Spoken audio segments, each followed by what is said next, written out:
Assalamualaikum warahmatullahi wabarakatuh. Kami dari kelompok 4 akan membahas sedikit tentang stabilitas sistem keuangan. Yang pertama yaitu stabilitas sistem keuangan itu definisinya. Kemampuan sistem untuk memfasilitasi alokasi sumber daya ekonomi secara efisien dan memfasilitasi aktivitas ekonomi yang lainnya, pertumbuhan ekonomi dan akumulasi aset secara efektif. Secara khusus, sistem keuangan mampu untuk yang pertama melakukan fungsi intermediasi, manajemen risiko, dan menyelenggarakan pembayaran. Selanjutnya, untuk mempertahankan kemampuan di atas pada saat terjadi kejutan ekonomi. Selanjutnya ada indikator stabilitas sistem keuangan di dunia. Ini seperti diagram, itu ada bisa kita lihat pada diagram di samping, itu indikator stabilitas sistem keuangan di dunia. Yang ketiga itu berbagai kebijakan untuk mencapai stabilitas sistem keuangan. Yang pertama yaitu makroprudensial, ada mikroprudensial, ada moneter, fiskal, capital control, dan instruktur sistem keuangan. Selanjutnya, indikator sistem stabilitas keuangan di Indonesia. Bank Indonesia menyusun indeks stabilitas sistem keuangan atau bisa disingkat menjadi ISSK.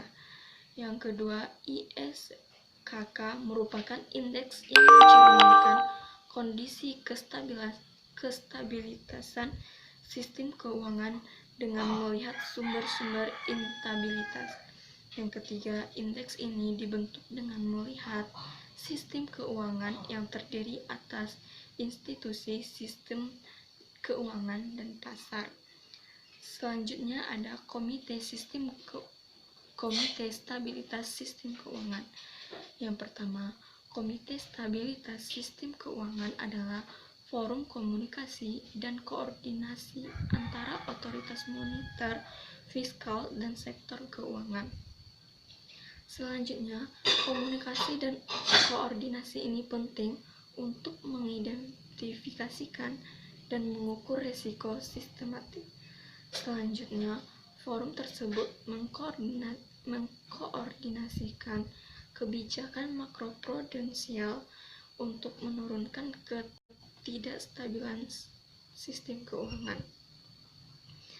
Selanjutnya ada kebijakan dari makroprudensial. Yang pertama, kebijakan makroprudensial itu definisinya. Kebijakan yang menggunakan berbagai alat prudensial untuk membatasi risiko sistemik atau risiko kegagalan sistem keuangan. Oleh karena itu, kebijakan makroprudensial mencegah terjadinya disrupsi penyediaan jasa keuangan yang memiliki konsekuensi serius terhadap sektor real. Selanjutnya ada kebijakan makroprudensial menjadi mainstream dalam beberapa tahun terakhir. Bisa kita lihat pada diagram di samping, itu ada central bank species mentioning atau macroprudential number of species dengan illustration UIs of macroprudential measure over time. Selanjutnya, tujuan kebijakan makroprudensial. Tujuan mitigasi risiko adalah mengurangi risiko keuangan sistemik yang berlebihan dan mengurangi biaya akibat instabilitas sistem keuangan. Risiko sistemik dipengaruhi oleh fluktuasi siklus ekonomi dan keuangan antar waktu atau time dimension dan derajat keterkaitan lembaga keuangan dan pasar atau cross-sectional dimension. Seperti kata McDonald tahun 2015, itu menciptakan jaring pengaman sehingga bank tidak mengalami kerugian dan besar saat perekonomian melemah dan membatasi terbentuknya ketidakseimbangan keuangan. Selanjutnya, lingkup kebijakan makroprudensial. Lingkup kebijakan makroprudensial adalah sistem keuangan secara keseluruhan. Sistem menyeluruh termasuk interaksi antar sektor keuangan dan sektor real. Lingkup kebijakan makroprudensial tidak fokus pada komponen individu. Selanjutnya, diagram perbandingan kebijakan moneter, makroprudensial, mikroprudensial, dan resolusi. Yang pertama, immediate objective. Immediate objective kebijakan makroprudensial adalah membatasi risiko keuangan sistemik secara keseluruhan. Sedangkan immediate objective kebijakan mikroprudensial adalah membatasi risiko institusi secara individu. Sedangkan kebijakan moneter dan resolusi tidak memiliki immediate objective. Selanjutnya, final objective. Final objective kebijakan makroprudensial adalah menghindari biaya ekonomi akibat adanya ketidakstabilan finansial. Sedangkan final objective kebijakan mikroprudensial yaitu melindungi depositor atau konsumen. Final objective kebijakan moneter adalah mencapai stabilitas harga, tingkat pengangguran rendah, dan pertumbuhan ekonomi yang tinggi. Dan final objective dari kebijakan resolusi adalah menyelenggarakan sistem pengaturan dan pengawasan terhadap keseluruhan kegiatan sektor keuangan, baik perbankan maupun lembaga keuangan non-bank. Selanjutnya, indikator. Indikator kebijakan makroprudensial yaitu stabilitas harga, stabilitas finansial, dan kesehatan lembaga keuangan. Yang menjadi indikator mikroprudensial adalah stabilitas finansial, kesehatan lembaga keuangan, dan yang menjadi indikator kebijakan moneter adalah stabilitas harga dan stabilitas finansial.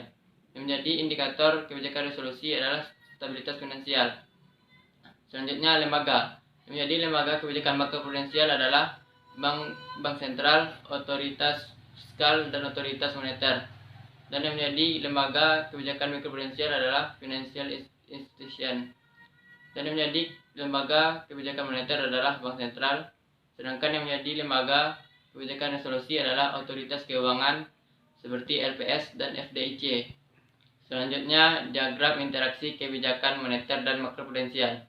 Kebijakan moneter dan makroprudensial melengkapi satu sama lainnya.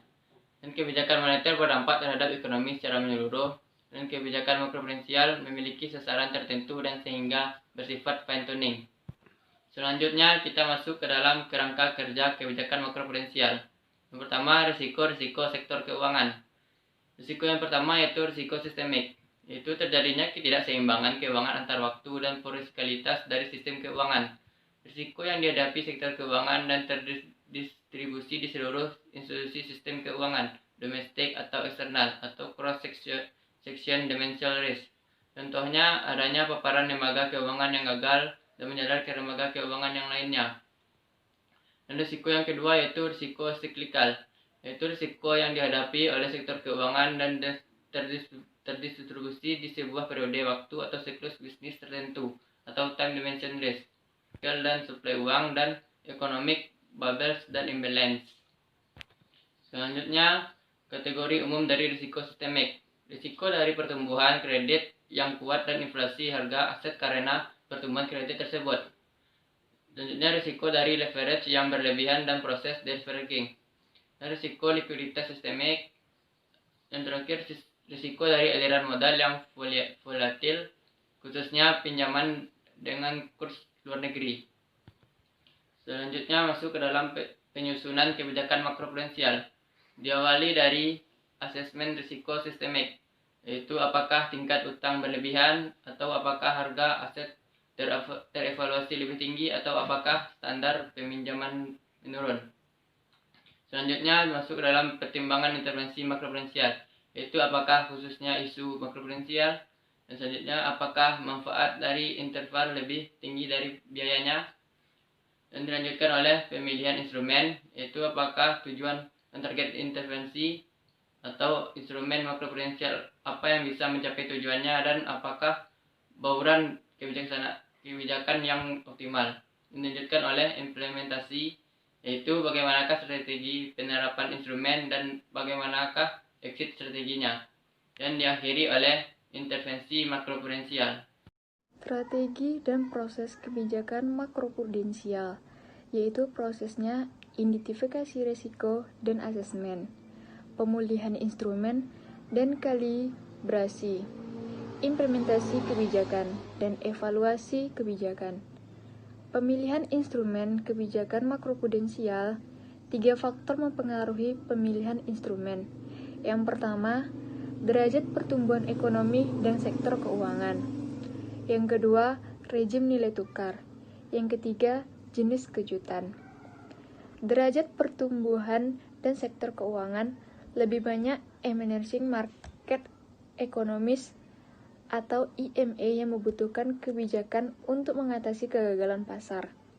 Yang kedua, di negara-negara tersebut pasar keuangan belum berkembang dan bank mendominasi sektor keuangan.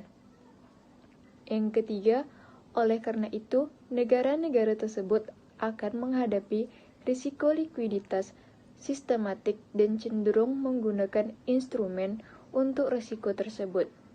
Yang keempat, di sisi lain, negara maju lebih cenderung untuk memilih instrumen kredit.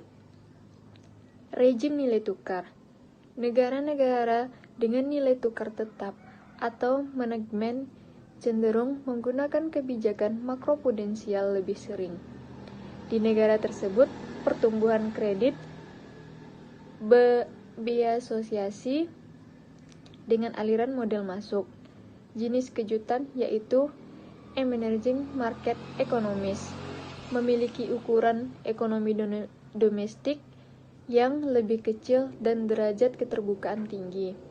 Yang kedua, oleh karena itu, aliran modal masuk adalah kejutan untuk IMF dengan dampak yang cukup besar untuk sektor keuangan. Negara-negara Eropa Timur menggunakan instrumen berbasis kredit untuk isu pertumbuhan kredit yang tinggi akibat aliran modal masuk. Yang keempat, beberapa negara di Amerika Latin menggunakan instrumen likuiditas untuk membatasi dampak dari aliran modal masuk. Yang kelima, negara-negara di Timur Tengah yang merupakan eksportir minyak dengan nilai tukar tetap menggunakan instrumen berbasis kredit untuk mengatasi dampak dari pemasukan pertumbuhan kredit yang volatil. Keunggulan kebijakan makroprudensial. Yang pertama yaitu instrumen makroprudensial lebih fleksibel dibanding instrumen fiskal dan memiliki kelambanan implementasi yang lebih pendek. Yang kedua, instrumen makroprudensial bisa disesuaikan untuk risiko atau sektor spesifik tanpa menyebabkan penurunan aktivitas ekonomi. Yang ketiga, oleh karena itu, biaya penerapan instrumen makroprudensial cukup rendah. Yang keempat, instrumen makroprudensial tertentu bermanfaat pada saat pengetatan kebijakan moneter tidak bisa diterapkan atau inflasi di bawah target. Kebijakan makroprudensial untuk mengatasi risiko-risiko sektor keuangan. Yang pertama yaitu regulator kapital, yaitu adanya tambahan modal untuk mengurangi biaya sistematik, pengurangan sensitivitas persyaratan modal terhadap periode ekonomi, adanya syarat keamanan yang bergantung pada siklus bisnis untuk penyediaan cadangan modal lembaga keuangan, pengaturan kebutuhan untuk jenis paparan tertentu. Yang kedua, pembiayaan likuiditas. Adanya persyaratan likuiditas yang bergantung pada siklus konsolidasi bank, peminjam, jenis peminjam, atau sumber dana. Adanya kontrol persyaratan pinjam dan cadangan dalam mata uang asing untuk membatasi paparan asing. Yang ketiga, perjanjian jaminan yaitu adanya perhitungan variabel naturality yang baik dalam kaitannya dengan nilai pinjaman. Adanya metodologi evaluasi untuk tujuan jaminan, perpanjangan batas kredit atas dasar kenaikan nilai aset, penetapan persyaratan safety margin yang aman sepanjang siklus. Yang keempat, batas konsentrasi risiko. Batas kuantitatif pada pertumbuhan variabel akibat jenis paparan tertentu. Kontrol suku bunga pada jenis pinjaman tertentu. Dan yang kelima, sistem remunerasi, yaitu adanya pedoman yang menghubungkan laporan kinerja pembiayaan dengan pengukuran risiko dengan jangka extend atau adanya pelunasan ekuitas dengan laba yang diperoleh. Kebijakan makroprudensial untuk mengatasi risiko-risiko sektor keuangan. Pembatasan distribusi laba, yaitu pengadaan batasan pembayaran dividen di masa yang baik untuk membantu membangun buffer saat masa resesi. Yang kedua, mekanisme asuransi, yaitu adanya asuransi untuk risiko sistematik yang dibiayai oleh kurs atau terkait dengan pertumbuhan aset bank selama batas tertentu. Simpanan asuransi dengan premi yang sensitif terhadap risiko sistematik dan didukung oleh parameter ekonomi mikro. Dan yang terakhir yaitu yang ketiga, manajemen kegagalan dan resolusi atau peningkatan kontrol atau lebih risk pada saat ekspansi. Studi empiris, kebijakan makroprudensial pada negara-negara maju dan berkembang di dunia. Yang pertama yaitu kebijakan makroprudensial muncul karena adanya eksternalitas dan kegagalan pasar pada aktivitas finansial intermediaris dan pasar yang menyebabkan procyclicality berlebihan dan bertambahnya risiko sistemik. Yang kedua yaitu meskipun kebijakan mikroprudensial dan moneter sudah diterapkan, risiko keuangan masih tetap ada sehingga dibutuhkan kebijakan makroprudensial. Yang ketiga yaitu instrumen makroprudensial dapat diklasifikasikan menjadi dua macam, yaitu borrower oriented tools atau demand side financing. Yang kedua yaitu lender oriented tools atau supply side of financing. Yang keempat yaitu penelitian ini mempelajari hubungan penggunaan kebijakan makroprudensial dengan pertumbuhan pada pasar kredit dan perumahan untuk menganalisis efektivitas kebijakan makroprudensial dalam meredam siklus keuangan. Yang kelima yaitu data 12 kebijakan makroprudensial 119 negara pada tahun 2000 sampai 2013 bersumber dari IMF. Selanjutnya mengenai makroprudensial policy and credit growth dapat dilihat dari tabel di samping, di mana kebijakan makroprudensial memiliki dampak mitigasi terhadap pertumbuhan kredit yang efektif. Dampak mitigasinya lebih besar di negara berkembang dibandingkan dengan negara maju. Selanjutnya mengenai effect of instrument dapat dilihat dari tabel di samping, di mana borrower based policy, plafon pada rasio pinjaman terhadap nilai aset atau rasio utang terhadap pendapatan. Financial institution based, pembatasan pada leverage dan dynamic provisioning, condition capital buffer, capital surcharge pada SIV, pembatasan exposure dalam interbank RR. Selanjutnya mengenai effect of individual instrument of observed variable dapat dilihat pada tabel di samping. Dan mengenai effect of cost board credit ration dapat dilihat dari tabel di samping. Selanjutnya yaitu nomor 6, pada negara maju, kebijakan yang lebih sering digunakan adalah kebijakan broad based atau seperti pembatasan LTV dan rasio DTI. Yang ketujuh yaitu pada negara berkembang, makroprudensial lebih sering digunakan dengan kebijakan yang terkait dengan foreign exchange rate policy. Yang kesembilan yaitu kebijakan secara umum diasosialisasikan dengan pengurangan tingkat pertumbuhan pasar kredit atau terutama kredit perumahan, tetapi kurang efektif untuk negara yang lebih maju dan terbuka secara keuangan. Selanjutnya yang ke-10, penerapan kebijakan diasosialisasikan dengan pinjaman antar negara yang relatif lebih besar. Yang ke-11, kebijakan makroprudensial lebih efektif mengontrol siklus keuangan pada fase bom dibandingkan dengan fase boost. Dynamic provisioning negara Spanyol. Negara dengan performa ekonomi makro yang baik tidak berarti terhindar dari krisis keuangan. Ketika economic booms disertai dengan perkembangan yang tidak seimbang dari pasar kredit dan peningkatan harga aset, maka akan ada risiko terjadinya krisis keuangan. Manajemen risiko yang bersifat forward looking akan cenderung membentuk shock absorbers untuk masa resesi.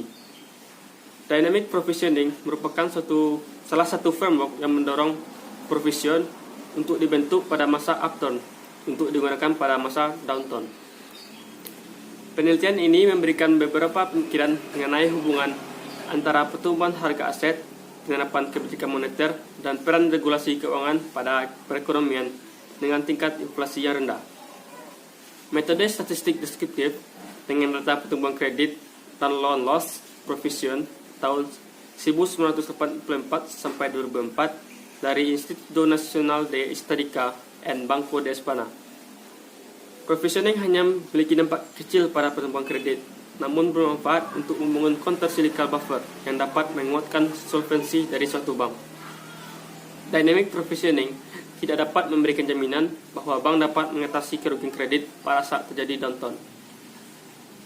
Namun, dynamic provision dapat bermanfaat pada saat terjadi krisis keuangan dengan memperkuat ketahanan dari bank secara individu maupun keseluruhan sistem perbankan. Selanjutnya, capital recruitment dari negara Amerika Serikat. Misalokasi sumber daya pada sektor perumahan yang difasilitasi oleh praktik sekuritasi menjadi salah satu penyebab dari krisis keuangan pada tahun 2008.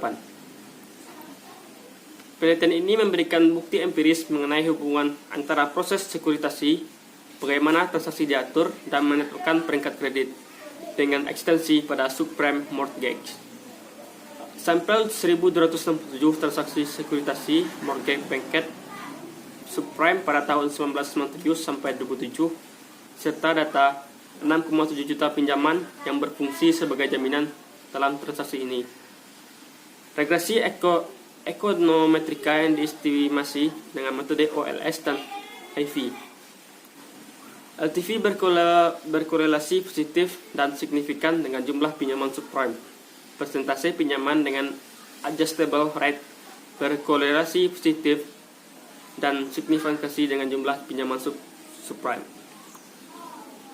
LTV DTI, pinjaman dengan adjustable rate, berkorelasi positif dan signifikan dengan tingkat kegagalan subprime mortgage loan.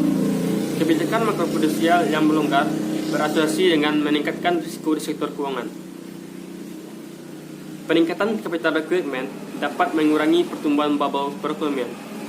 Setelah terjadi pengurangan capital recruitment pada pedagang perantara, deal underwriter meningkatkan permintaan mereka dengan pinjaman subprime dengan rasio LTV dan tingkat apresiasi harga rumah yang lebih tinggi, namun memiliki kualitas kredit rata-rata yang lebih rendah. Pinjaman tersebut kemudian mengalami default pada tingkat marginal yang lebih tinggi. Baiklah, selanjutnya saya akan menjelaskan tentang kebijakan makroprudensial pada negara Indonesia.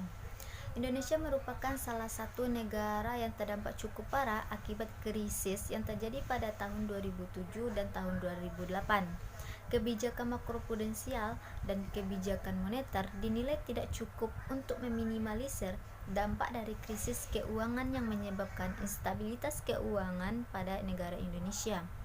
Untuk itu, Indonesia mulai menerapkan yang namanya kebijakan makroprudensial pada tahun 2011. Tujuannya adalah untuk mengetahui bagaimana efektivitas kebijakan makroprudensial tersebut, khususnya pada macroprudential intermediation atau IMR dan maximum loan to value ratio atau LTV ratio. Penelitian menggunakan data panel kuartalan dari 114 bank di Indonesia mulai dari tahun 2010 sampai dengan tahun 2018. Dampak kebijakan makroprudensial Bank Indonesia dilihat pada pertumbuhan kredit rumah tangga dan risiko kredit secara keseluruhan yang diukur dengan MPL perbandingan. Dengan menggunakan metode Generalized Method of Moment atau GMM untuk menangani yang namanya endogenitas. Tindakan makroprudensial dan kebijakan moneter telah sering diimplementasikan sejak tahun 2009. Kecenderungan pengetatan makroprudensial pada saat itu yaitu untuk mencerminkan tanggapan terhadap keruntuhan Lehman daripada pembuatan kebijakan. Ditunjukkan bahwa kebijakan makroprudensial yang khususnya berkenaan dengan pertumbuhan kredit secara signifikan efektif dalam meredam ledakan kredit. Langkah-langkah pengetatan makroprudensial terkait kredit memiliki efek langsung pada ekspansi kredit. Di samping itu, langkah-langkah pengetatan makroprudensial terkait likuiditas tidak berpengaruh pada penurunan harga rumah, tetapi mereka memiliki efek instan pada ekspansi kredit. Nah, pada hal itu, implementasi instrumen kebijakan makroprudensial secara efektif mengurangi rasio NPL. Dampak ini lebih besar untuk bank dengan aset yang lebih besar. Alasannya adalah bank-bank ini dapat memiliki dampak yang lebih besar dalam rasio NPL adalah bahwa bank-bank terbesar biasanya memiliki mitigasi risiko yang lebih baik dan dengan demikian dapat memenuhi peraturan kredit yang lebih ketat. Akibatnya mereka menunjukkan pengurangan risiko kredit yang lebih besar. Oleh karena itu, berbeda dengan penelitian sebelumnya, tujuan ini adalah untuk menyajikan kerangka empiris dan menganalisis seberapa efektifkah kebijakan makroprudensial tersebut dalam mengendalikan pertumbuhan kredit, pertumbuhan leverage, dan apresiasi harga perumahan. Penelitian menggunakan data kuartalan dari tahun 2000 sampai dengan tahun 2013 dengan menggunakan uji korelasi. Nah, yang terakhir, Indonesia adalah salah satu negara yang telah menerapkan kebijakan makroprudensial sejak krisis keuangan global tahun 2008 untuk menjaga stabilitas sistem keuangan pada negara Indonesia sendiri. Bank Indonesia adalah otoritas yang bertugas untuk menjalankan kebijakan makroprudensial tersebut. Indonesia juga telah memiliki komitmen stabilitas keuangan yang bertugas untuk melakukan koordinasi dalam rangka pemantauan dan pemeliharaan stabilitas sistem keuangan, melakukan penanganan sistem keuangan, melakukan penanganan permasalahan bank sistematik baik dalam kondisi stabilitas sistem keuangan normal maupun kondisi krisis sistem keuangan. Oleh karena itu, Komite Stabilitas Keuangan tersendiri dari Menteri Keuangan, Gubernur Bank Indonesia, Ketua Dewan Komisioner Otoritas Jasa Keuangan, dan Ketua Dewan Komisioner Lembaga Penjamin Simpanan.